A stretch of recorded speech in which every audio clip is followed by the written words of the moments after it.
791.467, émission balado-diffusée. Classez ici la balado-diffusion, Le podcast, le podcasting, La diffusion pour baladeurs. classer les textes des émissions balado-diffusées littéraires à 800. Classer les émissions balado-diffusées sur un sujet. Au sujet. Forme rejetée, balado-diffusion, Diffusion pour baladeurs. podcasting. podcast. Bonjour, je suis Stéphane, en partie bibliothécaire, en partie auditeur de podcast, complètement podthécaire. Dans 791.467, je vais partager avec vous mes expériences, réussies ou non, de médiation des podcasts en bibliothèque. Aujourd'hui, j'avais envie de vous proposer un épisode bonus sur les applications d'écoute de podcasts. Parce que si vous avez commencé à chercher dans les magasins d'applications, vous avez dû vous rendre compte qu'il y a beaucoup de résultats. Pour dégrossir un peu le travail, je vous mets dans les notes un lien vers une première liste qui présente des applis et des logiciels pour Windows, Mac, Linux, iOS et Android. Vous pouvez faire une pause pour aller jeter un œil.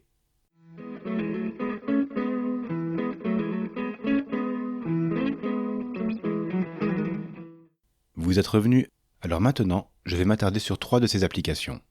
AntennaPod et Podcast Addict sont disponibles exclusivement sur Android.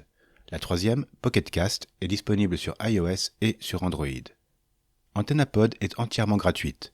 Pocket Cast et Podcast Addict proposent chacune 2 versions gratuites et payantes. Les versions gratuites sont déjà très complètes et le passage en version payante n'est ni obligatoire, ni rappelé à tout bout de champ. AntennaPod est open source depuis sa création, Pocket Cast depuis l'automne 2022.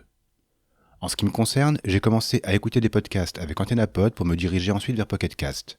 Et courant janvier, j'ai fait le chemin inverse pour retrouver AntennaPod qui avait beaucoup évolué en quelques années. Plutôt que de les passer en revue une à une, je vais présenter les grandes fonctions qu'on va retrouver dans les 3, sans oublier les trucs qui font que chacune se distinguera des autres. Vous y trouverez, j'espère, des conseils pertinents, mais vous pourrez aussi vous servir de ce que je dirai ici pour recommander l'une ou l'autre autour de vous ou au public de votre établissement.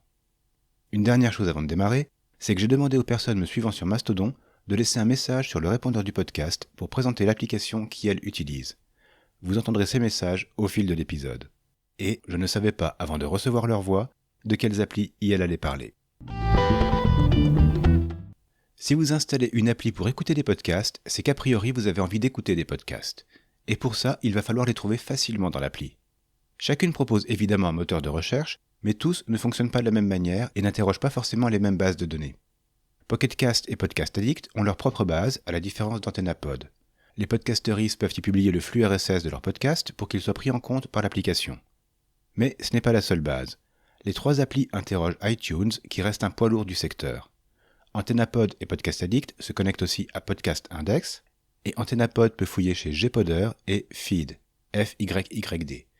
Et si jamais le podcast que vous voulez écouter ne se trouve dans aucune de ces bases, vous pouvez toujours l'ajouter manuellement en copiant l'adresse de son flux RSS. Des 3 applis, j'ai l'impression que Pocket Cast est en deçà des 2 autres sur ce point. Rien de rédhibitoire, mais ça peut agacer par moments. Ensuite, l'abonnement se fait très simplement et le podcast s'ajoute à votre tableau. À noter qu'il est possible d'écouter un épisode sans s'abonner à un podcast. Cette fonction est présente chez les 3, mais plus ergonomique chez Pocket Cast.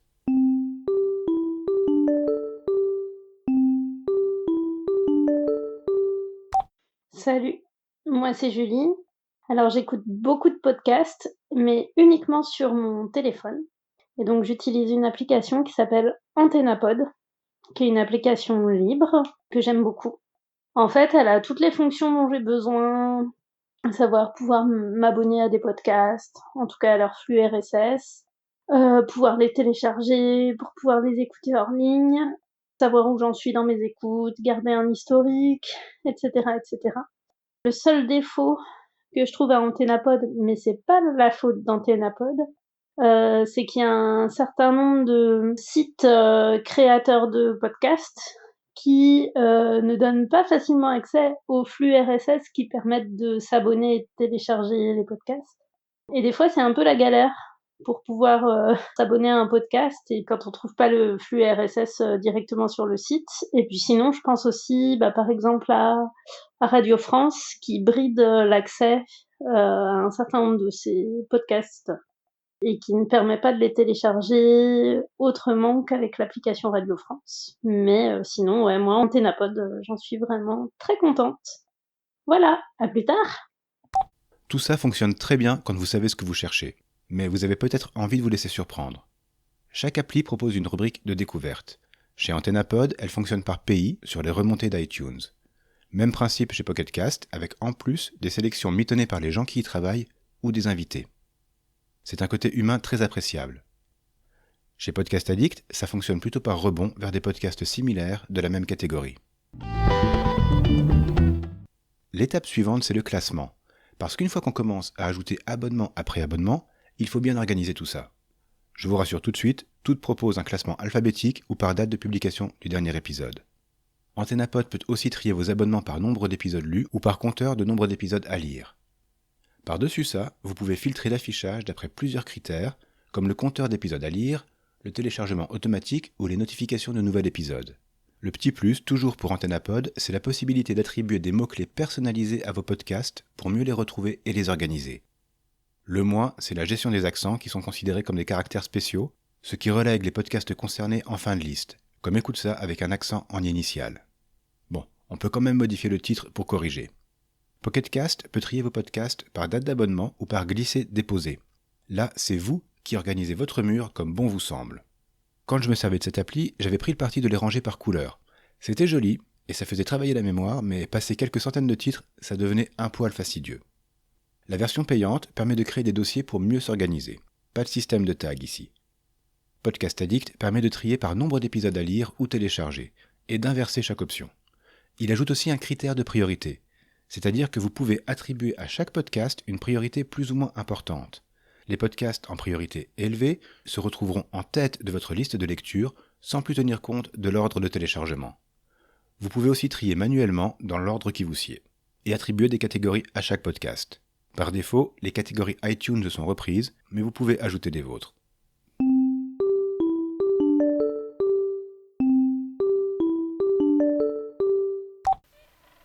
Bonjour, c'est Walter Proof.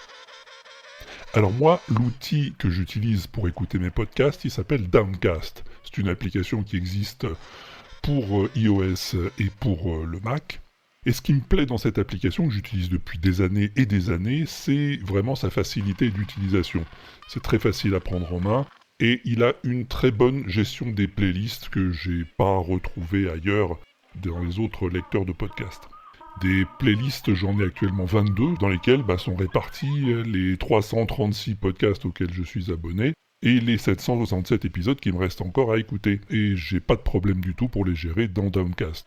La principale de mes playlists, celle que j'écoute en premier lieu, c'est celle intitulée Tout de suite, qui sont les podcasts auxquels je suis abonné et que j'écoute le plus vite possible après leur sortie. Pas forcément instantanément, bien sûr. J'ai aussi une playlist pour les fictions, j'ai une playlist pour les podcasts musicaux, et puis j'ai une playlist spéciale un peu pour les podcasts d'Arte Radio, il y en a beaucoup. Pareil, une playlist pour les fictions de Radio France, il y en a aussi énormément beaucoup. Et puis j'ai une playlist, encore une de mes principales, sur la curation de podcasts, c'est-à-dire tous les podcasts qui parlent de podcasts et qui recommandent des podcasts. Alors voilà, Downcast me convient très bien. J'ai essayé à peu près toutes les autres applications de lecture de podcasts, comme Pocket Cast, comme Castro, comme bien sûr Podcast d'Apple, ou même Overcast, mais j'ai jamais trouvé d'application qui fonctionne aussi bien pour moi que Downcast. Voilà. Alors Downcast est une application payante, mais on paye en une seule fois, pas question d'abonnement. On paye en gros 3 € pour l'application sur iOS, et 6 € pour l'application sur Mac, mais je n'ai pas l'application sur Mac parce que mes podcasts, je les écoute uniquement sur mon téléphone. Voilà, en mobilité, en déplacement, dans les transports, ou chez moi tranquille à tête reposée. Et elle me suffit amplement. Voilà, c'est tout pour moi. Merci à vous les studios. On a trouvé des podcasts, on s'est abonné, on a tout bien rangé. On peut en écouter maintenant ? Mais oui, bien sûr. L'avantage d'utiliser une application pour écouter vos podcasts, outre le côté central du truc, c'est qu'elle vous permet de télécharger sur votre appareil ce que vous allez écouter plus tard. C'est très pratique quand on a un forfait donné limité. En gros, on télécharge chez soi en Wi-Fi et on écoute quand et où on veut ensuite. Nos 3 applications permettent de télécharger automatiquement chaque nouvel épisode des podcasts auxquels on est abonné. C'est bien, mais avec beaucoup d'abonnements, il faut s'assurer d'avoir un bon espace de stockage. Heureusement, vous pouvez les paramétrer pour supprimer chaque épisode après lecture. Dans les subtilités individuelles, AntennaPod permet un ajout de l'épisode téléchargé en début de liste de lecture. on peut aussi exclure ou inclure un téléchargement en fonction de mots-clés. Par exemple, j'écoute les podcasts Recoversion et Écoute ça. Chacun a son flux, mais il propose une émission commune, Super Cover Battle, disponible sur les deux flux. Pour télécharger automatiquement les épisodes des deux podcasts et éviter d'avoir des doublons de Super Cover Battle, j'ai paramétré le téléchargement d'Écoute ça en excluant les mots-clés Super, Cover, Battle. Dans AntennaPod, le téléchargement automatique est désactivé par défaut. Quand vous l'activez, il implique tous les abonnements et il faut ensuite aller le désactiver individuellement pour en exclure les podcasts que vous ne voulez pas télécharger automatiquement. Dans Pocket Cast et Podcast Addict, vous programmez ça globalement ou podcast par podcast. Pocket Cast permet aussi de télécharger automatiquement un épisode quand on l'ajoute à la file d'attente. Elle donne aussi le choix, pour un podcast donné, d'ajouter un épisode téléchargé en début ou en fin de liste de lecture. AntennaPod et Podcast Addict ne font l'ajout qu'en début de liste. Enfin, Podcast Addict permet de donner des priorités à l'ordre de téléchargement et d'ajout à la liste. Toutes ont de nombreux réglages pour affiner ces automatisations et qu'elles correspondent vraiment à vos pratiques. Pour aller encore plus loin dans la personnalisation, vous pouvez aussi affiner la façon dont vous écoutez vos épisodes. Nos 3 applications permettent, pour chaque podcast, de régler la vitesse de lecture et la suppression des silences, et de sauter le début ou la fin des épisodes, pour éviter des pubs ou des génériques. D'ailleurs, pour ce podcast, le générique de début dure 31 secondes. S'il vous ennuie, vous pouvez régler ça facilement. Ça peut sembler étrange d'un premier abord, mais ce sont des options très agréables. Si je ne touche jamais aux fictions ou aux podcasts sur la musique, je peux modifier des documentaires ou des podcasts de conversation. Par exemple, un épisode de Vanishing Point de 3 heures, lu en vitesse 1,2, sera écouté en 2h30, soit une demi-heure de gagné pour écouter 3 saisons de Pendant ce temps. Bon, il n'y en a que 2 pour l'instant, mais comme chacune dure 11 minutes, ça aurait pu passer. A l'inverse, on peut aussi imaginer ralentir la lecture pour suivre un podcast dans une langue qui n'est pas la sienne.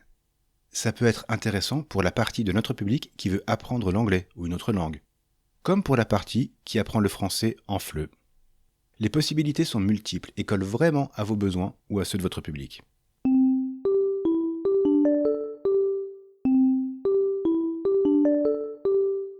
Salut Podtaker, c'est Ximinute et c'est la réponse pour tes questions sur les applis de podcast utilisées par tes petits camarades de Mastodon.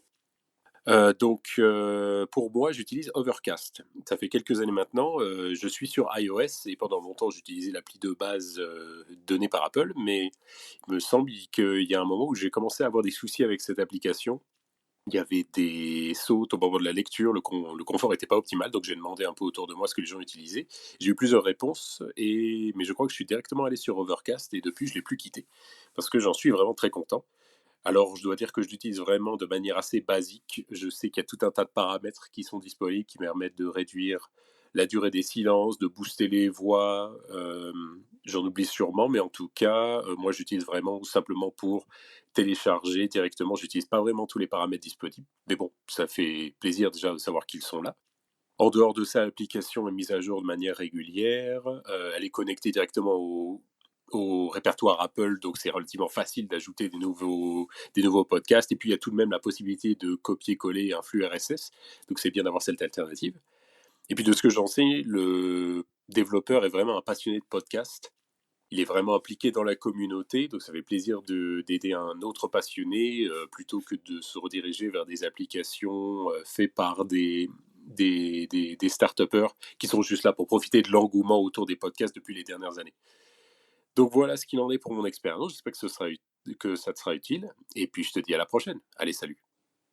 Maintenant que vous avez écouté vos premiers épisodes, vous avez peut-être envie d'en parler autour de vous. Vous pouvez bien sûr, et c'est recommandé, le faire autour de la machine à café ou pendant le repas dominical. Mais nos applications vous permettent de le faire virtuellement sur les différents réseaux sociaux auxquels vous êtes abonné, par SMS ou par mail. Avec quelques subtilités. Pour un épisode, AntennaPod vous permet de partager l'adresse du site du podcast et le lien vers le fichier audio, ou seulement le lien vers le fichier. Dans le premier cas, vous pouvez aussi indiquer le moment où vous en êtes dans la lecture. Et si vous partagez le podcast, vous pourrez envoyer l'adresse du flux RSS. Dans Pocket Cast, vous avez le choix entre le partage du podcast, de l'épisode, de votre position de lecture. Mais elle permet aussi de créer des listes personnalisées de podcasts à partager. Le lien généré emmènera sur une page web qui affichera les podcasts choisis. Là, le destinataire pourra importer la liste dans son Pocket Cast ou télécharger un fichier à ouvrir dans toute autre appli. Quant à Podcast Addict, elle partage les infos de l'épisode ou du podcast. Mais elle offre l'option d'un partage automatique en fin d'écoute vers Twitter. C'est évidemment réglable par podcast, soit pour éviter de surcharger votre TL, soit par souci d'intimité. Bon, vu le chaos chez l'oiseau bleu en ce moment, il faut voir si cette fonctionnalité va perdurer ou évoluer. L'équivalent sur Mastodon, ça pourrait être sympa. Au bout d'un moment, après avoir passé quelques temps à écouter des podcasts, on aimerait bien savoir combien de temps ça peut représenter. Eh bien, nos 3 applications ont chacune différentes façons de vous montrer tout ça dans une rubrique statistique dédiée. De quoi se faire peur au bout d'un moment. Là, on arrive un peu dans le gadget, mais c'est toujours intéressant de garder un œil sur ces pratiques.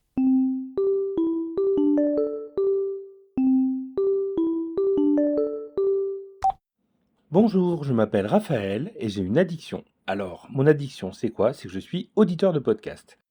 Pour assouvir cette addiction, j'utilise une application de lecture de podcast, Pocket Cast, et elle est disponible sur Android.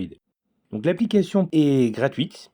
Il existe des options supplémentaires pour un mode payant, mais comme j'ai absolument toutes les options qui m'intéressent, je n'ai jamais cherché à aller voir ce mode payant.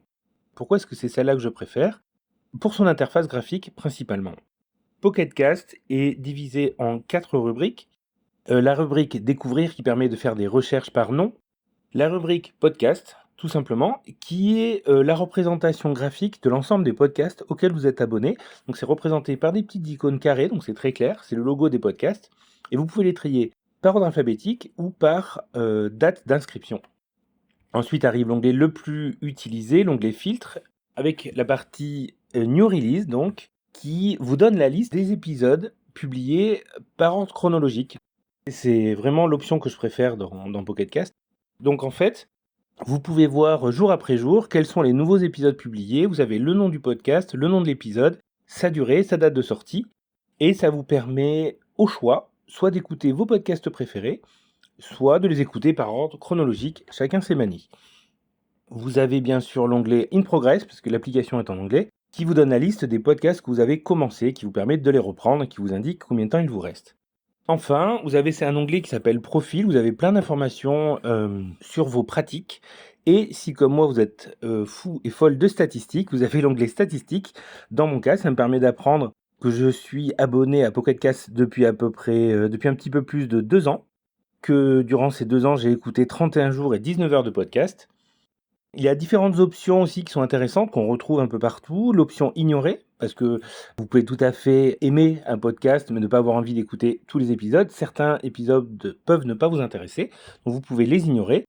Vous pouvez modifier la vitesse de lecture. Alors moi, je n'aime pas ça, parce que je trouve que ça donne une voix robotique, voilà. Mais vous pouvez aussi couper les silences. L'application détecte les silences dans un épisode et va les retirer. Voilà, donc Pocket Cast, avec un S à la fin, c'est mon application préférée. Et sinon, on fait comment pour écouter autre chose que des podcasts? Par exemple, un livre audio ou une saga MP3 qui n'aurait pas de flux RSS. Nos 3 applications permettent d'importer des fichiers audio, MP3 ou autres, présents sur le téléphone. Pocket Cast le fait assez mal, un fichier à la fois, sans possibilité dans la version gratuite d'ajouter un visuel. Et le fichier n'apparaîtra pas dans l'historique de lecture. Par contre, dans AntennaPod et Podcast Addict, on pointe vers le dossier contenant l'intégralité de notre saga et il est immédiatement considéré comme un podcast et ajouté à nos abonnements. Petit détail qui tue, si on a mis un visuel dans le dossier, il sera repris par l'application.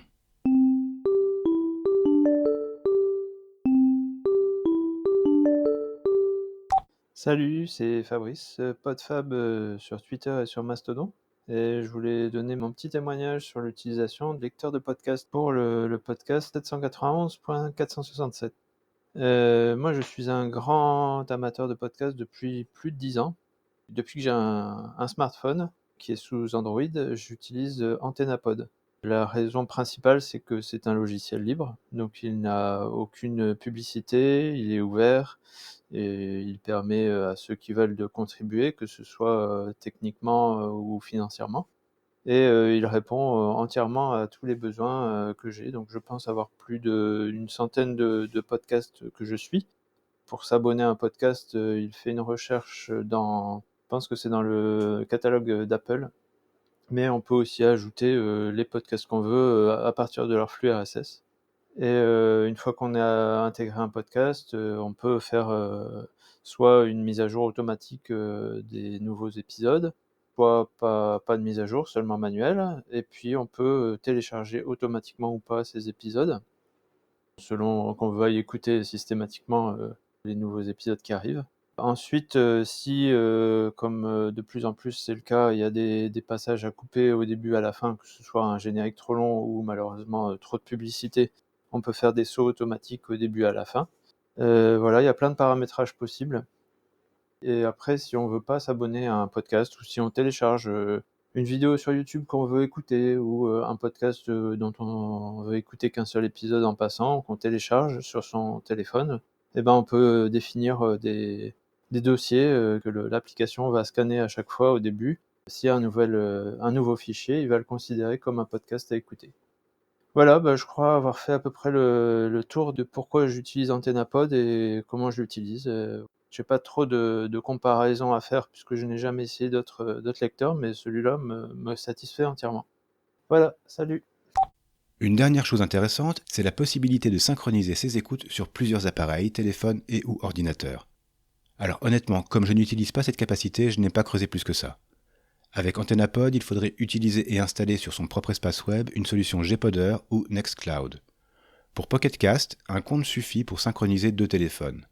Par contre, il faut passer à la formule payante pour étendre ça à votre ordinateur. De son côté, Podcast Addict ne propose pour l'instant rien en ce sens. Par contre, Podcast Addict a une fonctionnalité absente chez ses 2 concurrentes du jour. Elle permet à ses utilisateuristes de laisser des commentaires et des étoiles aux podcasts qu'elles ont écoutés. Une dimension sociale qui rappelle celle d'iTunes et permet une vraie proximité entre podcasteris et poditeuris.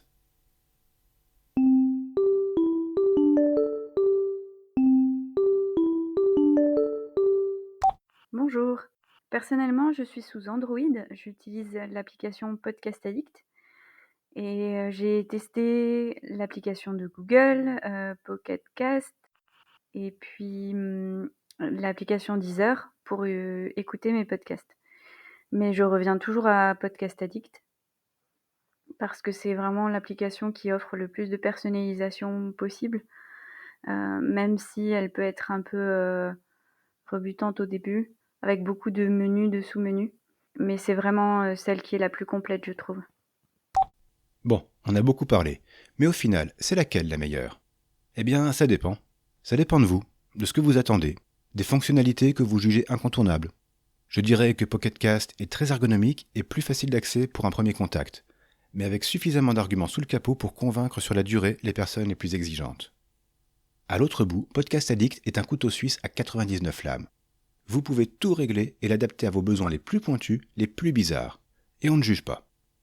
Entre les deux, AntennaPod a pour elle une sobriété assumée et une bonne ergonomie. C'est aussi l'appli la plus respectueuse de votre intimité numérique, puisque, d'après Exodus Privacy, elle n'embarque aucun tracker. Pocket Cast en a un et Podcast Addict 10. Bien. Avec tout ça, j'espère que les applications d'écoute de podcast n'auront plus de secrets pour vous. Ou en tout cas, que je vous ai donné les pistes pour que vous trouviez celle qui vous conviendra le mieux, ou celle que vous pourrez recommander autour de vous. Et un grand merci aux personnes qui m'ont envoyé les messages que vous avez entendus pendant l'épisode. Avec dans l'ordre, Julie, Walter Proof, Xinmut, Raphaël, Podfab et Camille. Le répondeur est toujours ouvert et vous pouvez vous aussi m'y laisser un message. Si vous utilisez une autre appli, ou une des 3 décortiquées aujourd'hui, vous pouvez en parler et si j'ai assez de retours, je ferai un bonus à l'épisode bonus.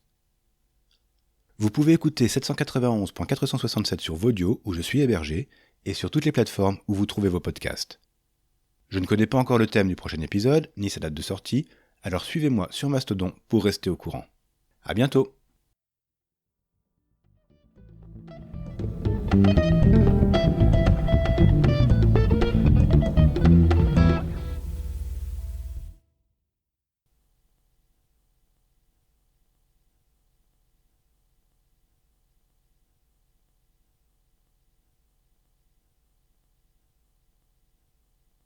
You know what I just discovered recently? Podcasts. There's like 1 billion of them, and they just keep coming. Je ne vous laisserai pas partir sans vous conseiller quelques podcasts. En voici déjà 2 parmi ceux que je vous ai glissés dans l'épisode. Vanishing Point, le podcast ciné qui se prend pour un road movie, un concept improbable mais qui tient la route. Et, pendant ce temps, une fiction de l'inventeur du terme, François TJP. 2 saisons, 2 fois 11 minutes pour 2 fois 11 épisodes gentiment absurdes. Et j'ajouterai Transmission, au pluriel, une fiction belge du studio La Voix dans ta tête, un post-apo survivaliste commenté par une bien débonnaire voix off.